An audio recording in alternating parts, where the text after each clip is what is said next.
Welcome back, everybody, to the Take a Stand online conference. This is an incredible event where I am talking to 35 women who are all sharing their stories of triumph over trauma. So we're sharing these stories with you in the hope that if you are in a dark place right now, that you will be able to see light at the end of the tunnel. So we're sharing these. Oh. Echo. You just started playing on my phone. I'm thinking, oh, Echo, though, good, it's not me. That's no, it just appeared on my phone. It was like, whoa. Your face was a classic. It was like, oh, I've been caught. Brilliant. Yeah. So these stories are raw, they're personal. You could find that you become emotionally triggered. And what I mean by that is emotions bubble up to the surface. Things might feel a little bit uncomfortable because these are honest and raw conversations. If you feel like that, please just make sure that you get the emotional support that you need. But plus also know that it's okay. That's perfectly natural. If you have a similar story to somebody that you're listening to, emotions will bubble up to the surface. Just know it's okay, but get the emotional support, reach out to your friends, your family. If you don't have a close network, go to your doctors. If you're feeling that you need support right here, right now, things aren't good, then get yourself down to the A&E centre, which is your local hospital, and have a chat with an emergency member of staff. We've all been there. It is all part of the trauma recovery and healing journey. We all have a wobble. It's perfectly natural. You don't need to feel ashamed or guilty. It's okay. So myself and Lisa are going to have a conversation. If you're listening and you think, oh, that's really interesting, I'd like to learn more from Lisa, what I'm going to do is I'm going to pop the information below in the chat box. Then you can reach out to Lisa and you can have a further conversation with her. My details will also be there as well, so you can reach out to me as wow. We're going to welcome people on YouTube because this is where we are streaming. Welcome back. It's great to have you here. And if you're new to the channel, this channel is all about living life trauma-free. So please consider subscribing, hit that little notification bell. If you have a question, leave it below in the chat box. And if you can think of somebody who would really value listening to this conversation, then please do send it to them. Okay, welcome, Lisa. It's great to have you here. Hi, thank you. It's nice to be here. I've been watching all the videos playing back from everyone, and there's been some pretty amazing stories. It's a pleasure to be part of it, to be honest, because, I guess we've all got stories, but we don't always realise that our stories matter. And yeah, it's good. Thank you. You're very welcome. I'm looking forward to learning more about your story. So let's start there at the beginning, or in the middle, or at the end of your story, wherever you choose to start. Well, I your think story of trauma. The best thing for me to do is I'm going to read something that I wrote, because this will put everything into context, and then I can explain a little bit more afterwards. So, I wrote a blog. So this was my first entry. So, is this really happening to us? Waking up on the bedroom floor, slumped in front of the door, seemed to be my new routine, one that I didn't relish, understand, or want to do. So why was I there? Well, looking back, I tried to recall why and how, but I really had no idea what had triggered the whole episode, and neither did he. He'd expressed he felt unwell, and we'd been there before, but this time, though, it was different. He was disengaged from the world, and very distant from us, and disturbed. His eyes were red, his eyelids were heavy, and there were no mistaking that it was back. Last time it was scary to see how hopeless and desperate he was, but 17 years on, this desperation and depression had evolved, and I knew I was witnessing something life-changing, and I was petrified. The man I loved, adored, my best friend, was trapped in his own mind, swirling thoughts constantly dragging him away. He told me he felt stupid. Why was he like this? But he couldn't help it. He was ill. My desperation grew. He spoke of how he wanted to hurt himself, but he didn't really. He wanted to live and be happy. But nothing prepared me for what was to come. Whilst he was getting ready for work, I noticed he was extremely on edge, and I had no choice but to do something that I'd never done before. Why would I? I trusted him. But that day was different. He was in the shower, so I grabbed the opportunity. I didn't want to and felt guilty, but I knew I had to. I took his tablet and quickly pressed the button searching, and instantly I found that it was worse than I thought. He had been searching for the most gruesome ways to end his life. I was devastated, distraught, paralysed by his thoughts. I screamed in sheer panic to open the door. I needed to see he was okay. The door opened, and with a red face from the heat of the shower, he looked puzzled. Glancing down, he saw the tablet, and I screamed at him again. What else could I do? He looked broken, like a rabbit in headlights, and I knew his secrets, and he knew that too. He was in shock. Horrified, he muttered, "I'm sorry." Tears rolled down my face. What was to come? How was this going to end? That was January 2017. It's taken me all this time to firstly gain the courage to write it all down. Well, at least to share it anyway, because I've been writing everything down for a long time. It was the only way I could get it all out of my head. I've tried so many ways to find others like me to come and chat with and understand how I was to live with depression, his, not mine. Sadly, there is no help. So by sharing this, I hope that someone sees this and they may feel less alone and we can help each other live a normal, happy life. This was only the beginning, and so far the last 9 or 10 months have been horrendous. And what I'll share will be hard to read, it's hard to write, even though what I write I've already lived through, if that makes sense. So this is my story of living with depression, his, not mine. So basically, in 2001, my then boyfriend, Matthew, became unwell with what was given the title of depression. So it was just under that umbrella. And this came about after 2 suicide attempts within 1 month period. Both times I was there, and both times I was able to save his life. He then had a 10-year period of being well, and we moved to Cornwall. And when we moved, we were happy. Everything was fine. He wasn't on medication. He was looking after his mental health with physical, like doing cycling and running and everything. And then in 2015, we were out for a birthday celebration, and he had a drink, and he said, "You saved my life again the other day."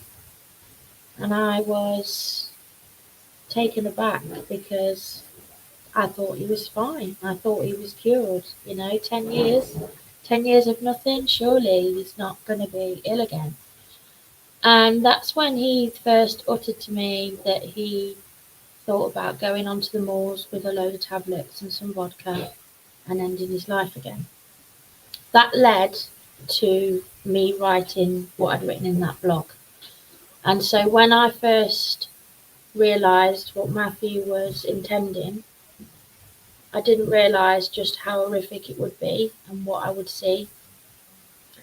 And at 46 years of age, which he was then, for him to start self-harming was, well, it was just shocking, because I thought that that was something that teenagers did.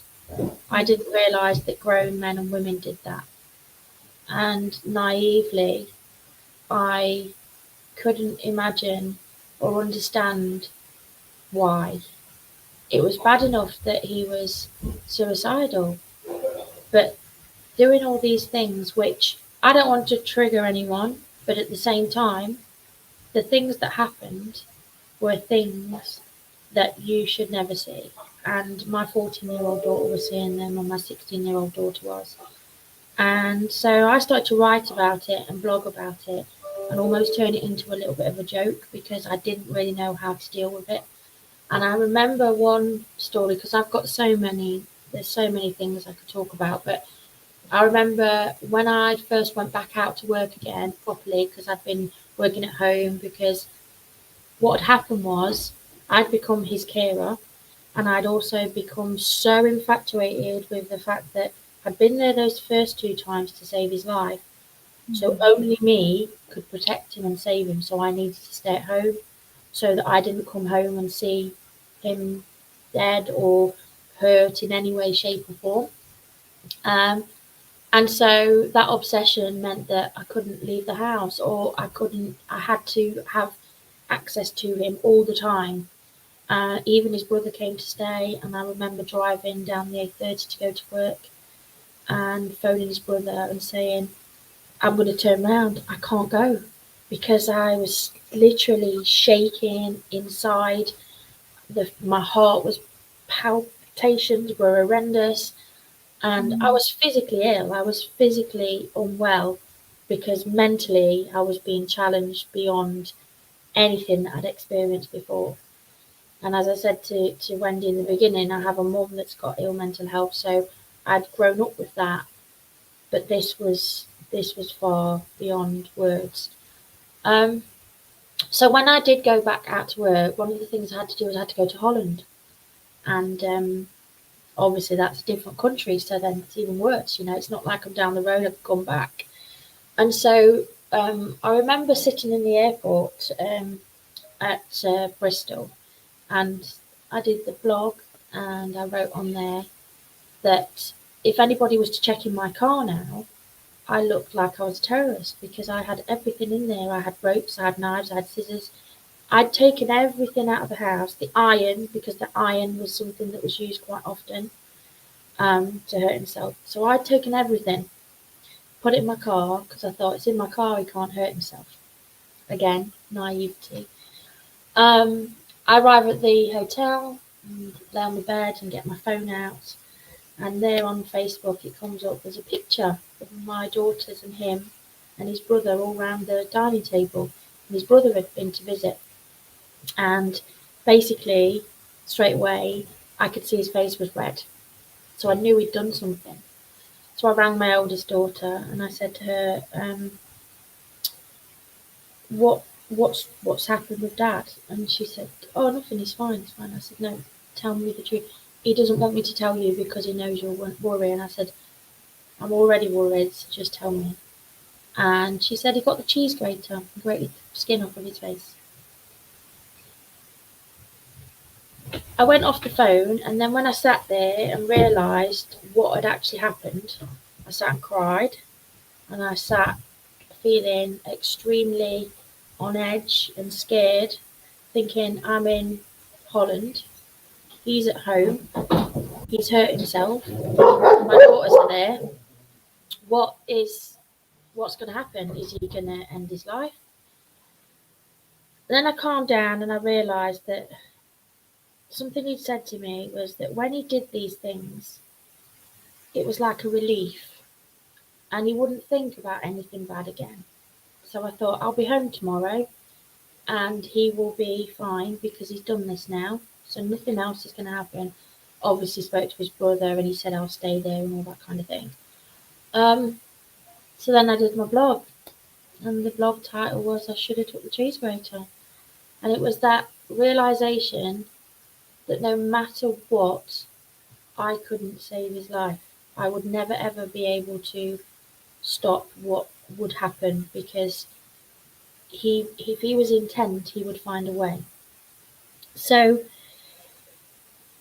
that all of this for me caused me, as I say, massive trauma. I went to the GP and I ended up back on anxiety medication, because I've always had generalised anxiety disorder anyway, from having a mum who's drilled so much. I'm a death phobic, so I'm scared of death. It's getting better as I'm older, but again, that was because of my mum saying to me, you can't have a lollipop because you'll choke and die.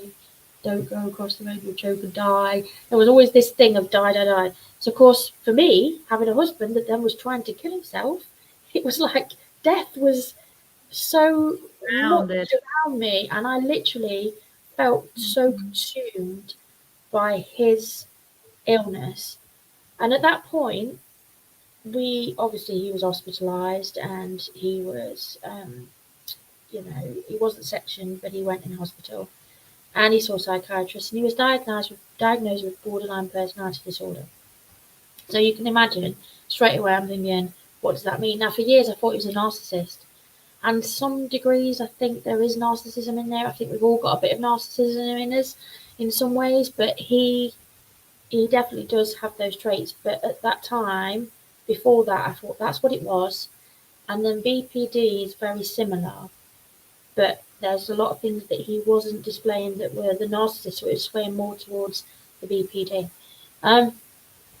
The diagnosis was brilliant because they just said he's got BPD, wrote on a bit of paper, go on Google, search, go and find some books and read about it. Did that, bought a load of books. The books were a load of rubbish. They weren't books that were going to help in any way, shape, or form, because I was told he was going to have analytical behavioural therapy, and he ended up having cognitive therapy instead. And I did a training course. My friend, who's a footballer, paid for it for me because he wanted to help, because I was trying to raise money, because I thought I was panicked. I was like, how am I going to, I need to understand if I've got to live with this, what am I going to do? And meanwhile, all this was going on.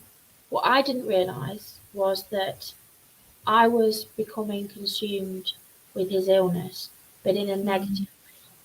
So I'd only recently been back out working again, and things were starting to look more positive. And then he'd go back a few steps, so then I'd go home again because I was thinking, oh, I can't go to work again. And then one day I went to a meeting and I met somebody who basically, we had a chat, and I mentioned about my husband's BPD, and they said, oh my goodness, me too. And I said, what do you mean? And their partner also had BPD. And for the first time in ages, in years, I literally felt relieved, because I'd been online trying to find somebody that would resonate, that would understand, because nobody around me understood, because nobody knew what it was. Nobody had heard of it. And so, of course, that was like my Me Too moment that really did help me and make me realise that I wasn't on my own, and that there were ways and things that I was doing that were basically having more of a negative impact on him and not helping him. So we fast forward to 2020, just before the lockdown, and I started to feel that I couldn't cope anymore with this. And I'd always said I'd never leave him, because, I said, well, if he had cancer, I wouldn't leave him. He's ill. But it was making me really ill. And so when the first lockdown ended, I went to Newquay and stood on a cliff and was going to end my life, because I had three choices. If I stayed with him, I would probably die from health-related illness, a heart attack or stress or something. If I left him, he'd end his life, because he told me that. So I thought, well, I'm not a selfish person, but I'm going to have to just choose to just duck out, because if I stay, I can't cope. I'll die anyway. And then I got a phone call, and that phone call was just a normal chat. And I walked back to the car, got in the car, had this conversation, and then sat there, got off the phone, and realised, shit, I could be dead now. I could be dead.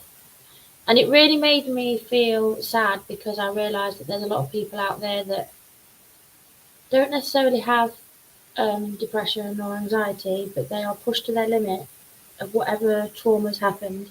They can't deal with it, so they're going to end their life. And a year later, I booked up the courage and told Matthew that I wasn't feeling the same anymore, and that this had traumatised me and made me ill. I went to the GP. The GP told me that I'd got PTSD, and I don't like labels, because Matthew got his label and he became the label. I know what labels I've got, but they're just labels. I've got whatever I've got, but I'm certainly not going to try and tick off every part of whatever PTSD is. I just know for me that the shock and the trauma from seeing the self harm and the suicide attempts have been debilitating and scary, and it made me realise that I'd forgotten who I was and I wasn't looking after myself anymore.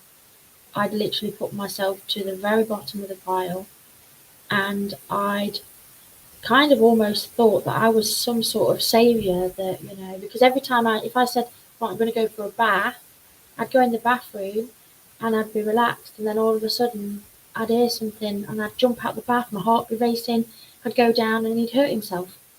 So it was almost like every opportunity when I took time to do it, and I said this to him, I said, why do you do this? Why do you wait for me to be doing something nice for me? So I felt like I couldn't. I felt like I couldn't do anything.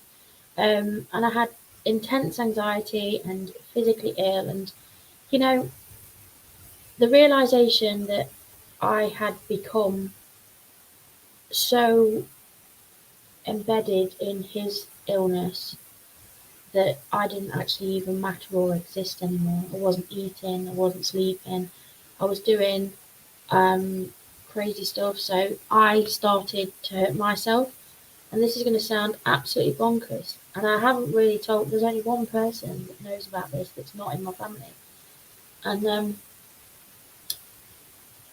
I I sat in my bedroom and I ripped my toenails off. I ripped my toenails off and bled, and the pain was immense. And I did that because partly I wanted to try and understand what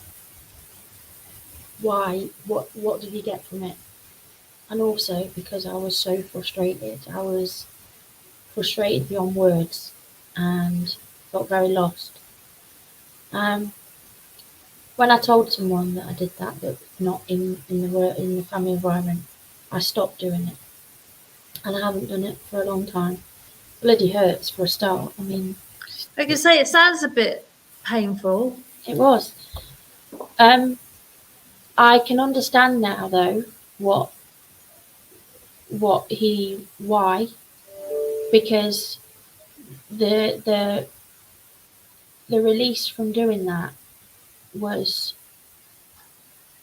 it's really hard to explain, but it was like I felt just a relief. I felt like I was feeling my pain.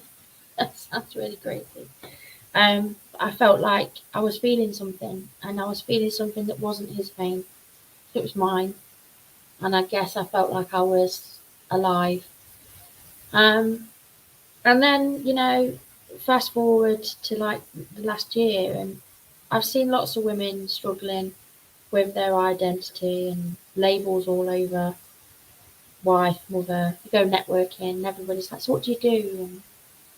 And it really annoys me because half of these people have forgotten who they are. They don't realise that they've got more to them than what they do for a living, or whether they've had kids or not had kids. And so now I've started to help them rediscover who they are. And my mission is to help enable women to rediscover who they are, and really find their purpose through doing personal development in an online community with other people that have experienced similar things, people who have been in those shoes and understand, people that they can say, me too. Um, and it's not about everybody being 100%, oh, I've had exactly the same experience, because nobody will have. But it's about having a common ground. And my whole vision for what I'm doing for the future is to empower enough women to become the best version of themselves, after something that's changed their lives. So it could be that, kids have left home, change of career, divorce, they've realised that something traumatic happened in their past and they've been dealing with stuff, and it's to help them change the narrative for the future generations, really, by inspiring them to have more self-belief and encouraging to grow and glow together, because we're all beautiful women and we are all capable, But sometimes we're told we're not good enough or we're too much. And my thing at the minute is, if people tell you you're too much, tell them go find less, because I'm enough for me. And it took me a long time to realise that. And I think because of the traumatic experience I've had with Matthew and his mental health, that helped me start to realise all the bits and pieces that were not working for me, that were making me then feel quite ill. I needed to kind of separate myself from it. So that obviously in itself is a whole other story, because when you tell somebody that you've been doing all these things to help them and you're not going to do it anymore, it's seen as being not caring, not loving, you're horrible, blah blah blah. And actually, it was about self-preservation, because how was I supposed to carry on looking after and loving people when I couldn't even love myself anymore because of what I'd experienced? Um, and so, yeah, it's been challenging. It's been scary. It's been something that I would never want anyone else to go through, but know that there will be many people that do, because I've had many, many men and women message me. Because I did a thing called Beyond the Yellow Brick Road, which was I set up a group. Ironically, again, I set this up because I wanted to get people that maybe I could resonate with. And what I found was that I was getting all the people that were ill, all the people that had BPD. And I'm like, I'm not a professional. I'm just somebody that's experienced with it. And so I was pointing them in the right direction, because I did have about 3 or 4 incidents where I'd got people on the phone who were basically going to end their life. And luckily, because I'd learned good listening skills and because I'd educated myself around the mental health stuff, and even now I'm doing a course on suicide and self-harm prevention, I was able to help those people. And when somebody messages you and said, you're a complete stranger and you gave me your mobile number and you spoke to me and you helped me when no one else would, no one else, medical, nothing to do with hospitals or anything. It was, I felt happy for that person, but I felt very sad thinking that I'm just one person. I can't change the world. I can't change all of these people. And so I then tried to get this group going more, and I got ladies messaging me, and I'll never forget, there was one lady, she was 23 and she lives nowhere near me. In fact, I was amazed that she'd found me. It was random. And she said, I've seen your story online, and it's just like mine. So I said, oh, do you want me to give you a call? So I rang her, and first of all, she was blown away that I rang her. And I suppose also, in some respects, if you're going to look at this from a professional perspective, people will say, well, that's not the right thing to do because they should speak to professionals. But this is peer support. This is other people's experiences and just general conversation. I wasn't giving any advice. Mentoring plays a significant role in people's healing. Yeah, exactly. People who have been there, done that, got the t-shirt. Mentoring is really, really significant. And I mean, we both know that the accessing mental health services, accessing those, it can be time consuming. It can take a long time. You don't necessarily get the support it is that you need. I don't think there's anything wrong with having. In fact, mentoring is so effective. Having people who other people can relate to have been there and done that, I think is a great thing. It's a great resource, and I truly believe there needs to be more of it. Yeah. Not less of it, but a lot more of it, because it's incredibly valuable. It absolutely plays a role in people's recovery. Yeah. Sure. Well, it has been. That's the thing for me. It has been. It's been, doing these things and learning about myself, and doing it alongside other ladies. I mean, I was getting, women messaging me all the time saying, "How do you keep smiling? You're so strong."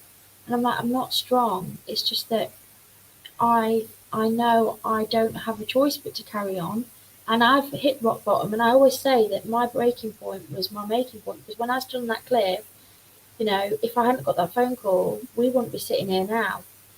And and whilst that obviously was a rubbishy, messy situation, someone said to me the other day, "Your mess has become your message," and it Yeah. really has. And it's, you know, I'm not a professional in any capacity with regards to mentoring, coaching. I obviously have a passion about helping people.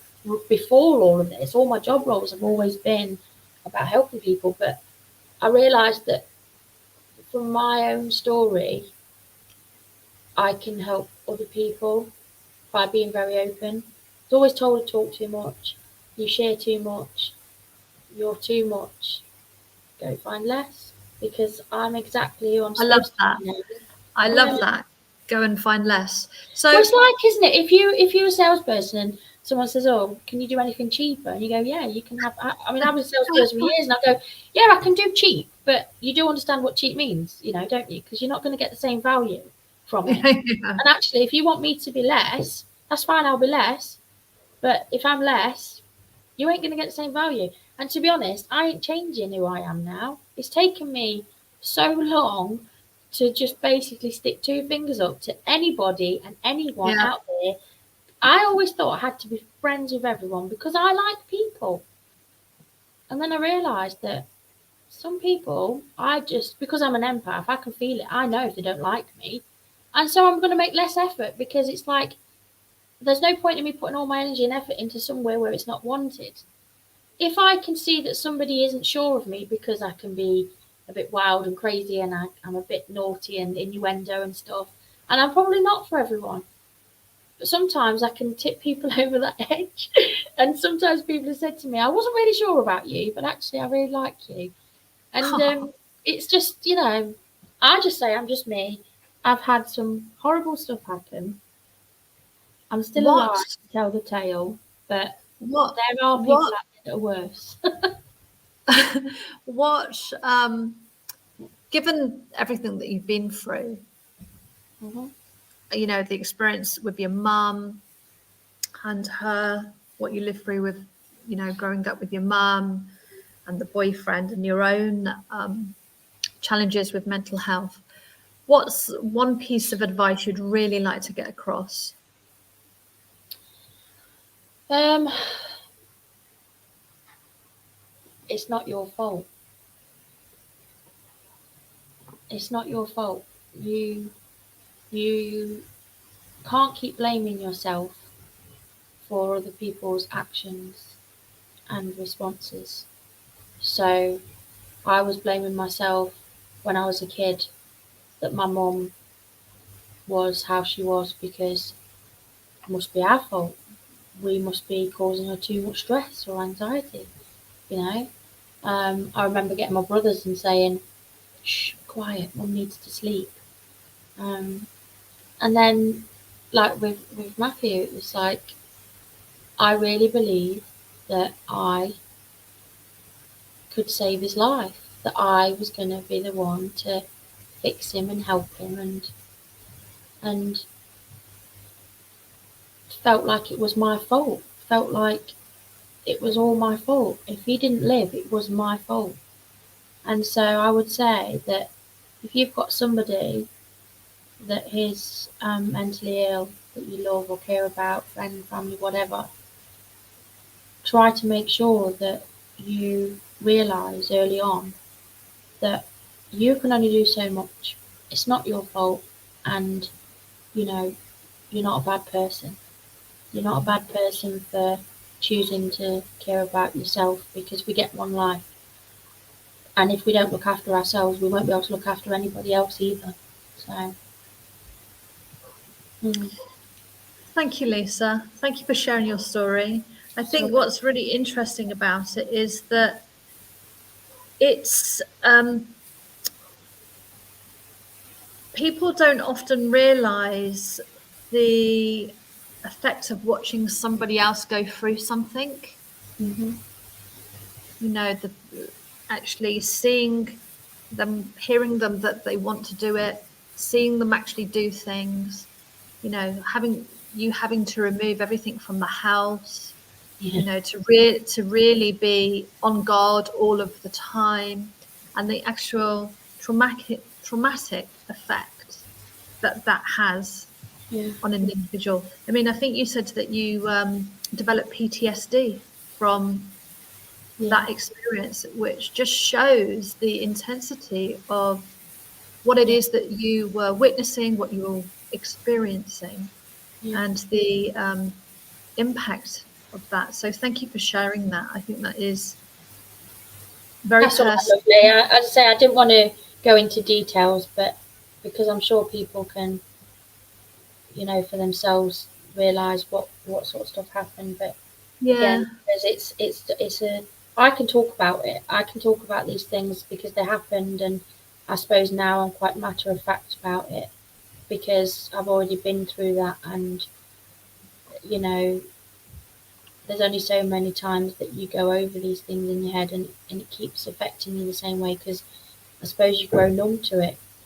You know, I remember the last time it's normal. he did. You know, I actually can remember visually in my head and my reaction. You know, you would think that I was the most soulless person going because I just reacted like probably what a doctor or nurse would, and just patched him up and moved on. And but that's it becomes your reality, so you don't really have much of a choice to. It becomes it normalizes, doesn't it? Yeah, It just normalizes. Doesn't mean it's right. no, It doesn't no, mean that it's healthy, but it just becomes normal everyday sort of yeah, life. yeah, So thank you for sharing that. It's that's all right. I think people will be able to see a different side of how trauma plays out, which is what we both wanted to do, was to show a Yeah, different side, that it's not just about the other hard hitting things that we hear about all the time, because they're yeah, mainly the things in the press, but there are a lot of other things that create trauma, impacts our emotional, our mental well-being. So I really want to thank you for stepping forward and sharing that. I really appreciate it, and I'm sure the listeners do as well. you're very welcome, lovely. Thank you for inviting me. It's a pleasure. Oh no, you're very welcome. Very welcome. Well, take care, everybody. Oh, if you've got any questions for Lisa or you want to reach out, details are below the video. So make sure you connect. Bye. Thanks, lovely. Bye.